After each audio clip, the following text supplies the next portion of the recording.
Son muchos los autores que contribuyeron a formar una gran tradición literaria en España: Echegaray, Galdós, Lorca, Lope de Vega, Góngora. Todos ellos lo hicieron con un denominador común, un mismo punto de partida: el barrio de las Letras en Madrid, también conocido como Barrio de las Musas o Barrio del Parnaso. Fue residencia de grandes artistas durante los siglos XVI y XVII. La zona queda delimitada, hacia el oeste por la calle de la Cruz y la plaza de Jacinto Benavente, al este por el Paseo del Prado, al norte por la carretera de San Jerónimo y al sur por la calle de Atocha.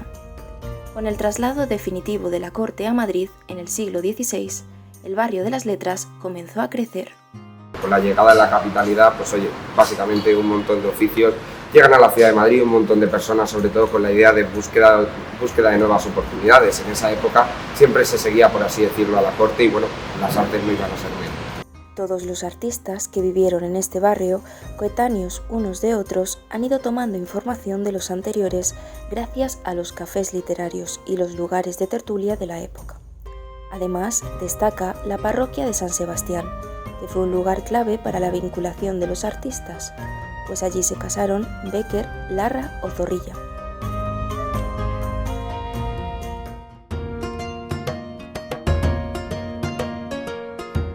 En el corazón del barrio de las Letras se encuentra el Teatro Español, el antiguo corral de comedias del Príncipe. Su primera presentación se da en el siglo XVI hasta hoy en día, convirtiéndose en el teatro español más antiguo del mundo. Este histórico edificio ha llevado el nombre de Teatro de Federico García Lorca durante 3 años, entre 1936 y 1939, como dedicatoria a su muerte tras la Guerra Civil Española.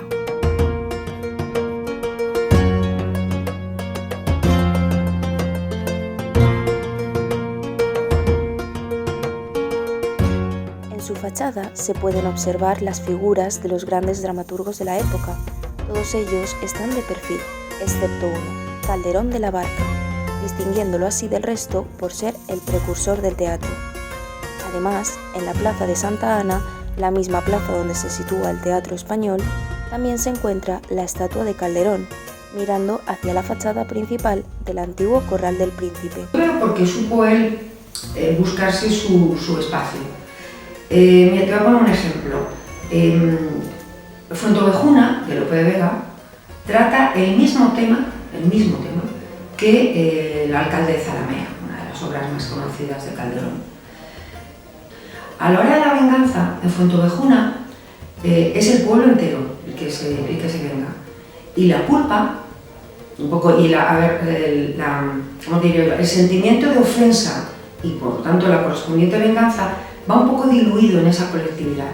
En cambio, Calderón hace que el ofendido sea solo uno, el padre, el alcalde. Entonces, la pena y la venganza, la tragedia es mucho más profunda, mucho más trágica. Entonces, ante los mismos temas, Calderón es más profundo, más intenso.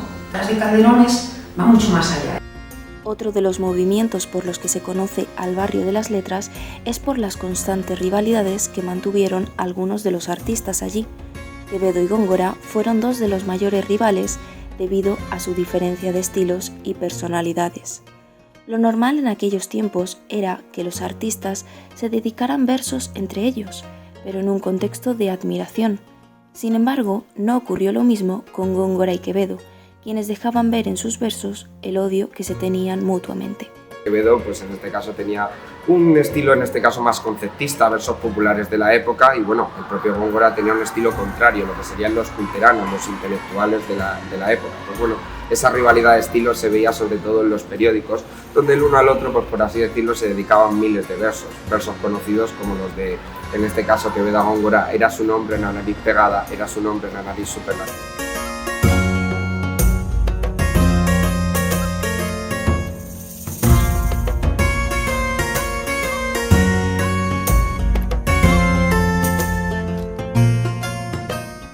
Es destacable también la enemistad entre Miguel de Cervantes y Lope de Vega, ya que, aunque Cervantes adorara a Lope, le envidiaba por el prestigio que le daba su poesía.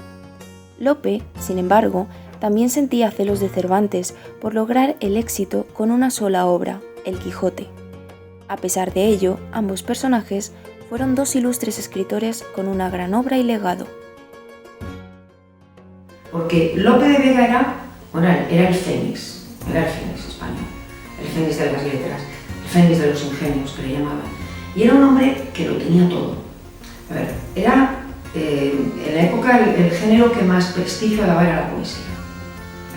Y él era, Lope, yo sé si es que hablaba en verso, no, tenía una facilidad impresionante, hacía unos poemas como fáciles pero profundos, buenísimos. O sea, poeta, buenísimo. Y era lo que daba prestigio.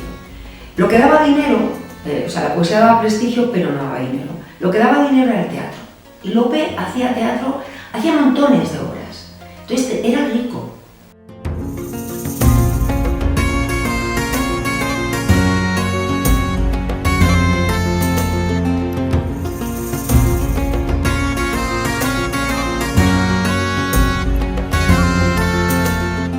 Por otro lado, Cervantes es el gran representante de la literatura española fuera de nuestras fronteras, aunque no llevó una vida de lujos y excentricidades, como se podría llegar a pensar, sino todo lo contrario.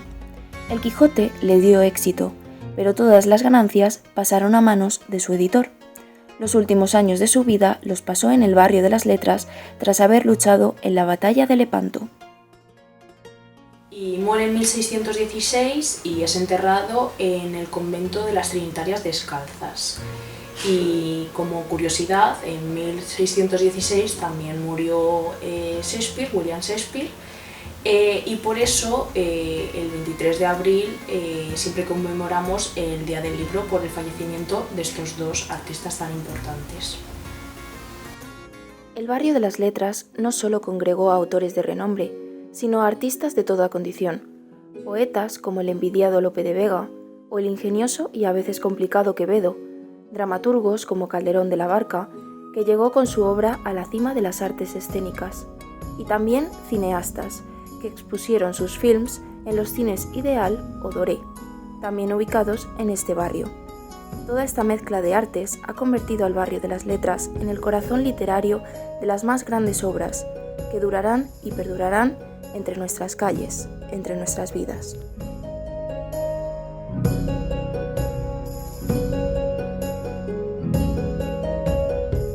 Ir y quedarse y con quedar partirse, partir sin alma y ir con alma ajena, oír la dulce voz de una sirena y no poder del árbol desasirse.